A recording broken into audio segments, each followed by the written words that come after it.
memang kita di Rinjani sudah ada SOP ya yang mengatur semua pendakian, mulai dari tour operator atau trekking organizer kalau bahasa kami di sini, kemudian guide dan porter.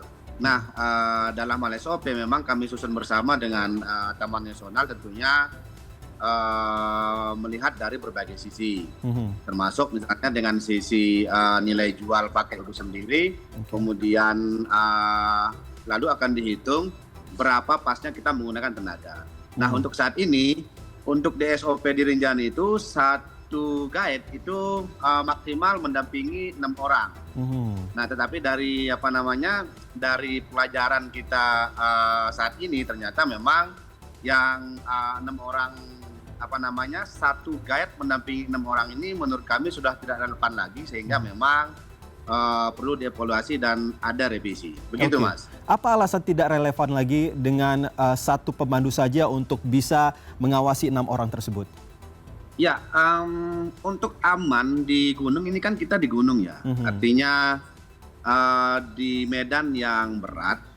Kalau mungkin kita tur di pantai, it's okay. Kita bisa menangani 10 orang sampai 20 orang bisa. Nah, tetapi ketika kita di gunung, ada istilah bahwa kita di depan sebagai leadernya, kemudian di belakang sebagai sweepernya. Nah, sementara kalau misalnya kita mendampingi 6 orang ketika naik ke puncak, saya kan juga mantan guide, jadi paham. Nah, kita berusaha untuk berada di depan. Tetapi di satu sisi, bagaimana dengan di belakang? Nah, seperti itu.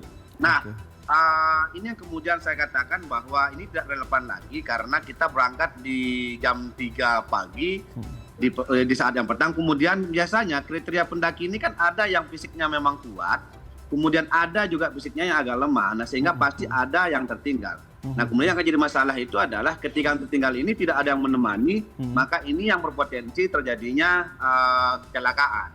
Gitu, Mas. Apakah itu juga termasuk dengan porter atau berbeda? Ya, kalau porter juga kita punya SOP juga. Karena bagaimanapun juga di dalam mempekerjakan porter ini, tentunya satu porter itu kita harus melihat berapa di dalam menyervis berapa orang baru bisa maksimal. Nah, porter untuk asing itu 1:2, Mas. Jadi satu tamu, porter 2. Nah, kemudian untuk Nusantara satu tamu tiga wisatawan.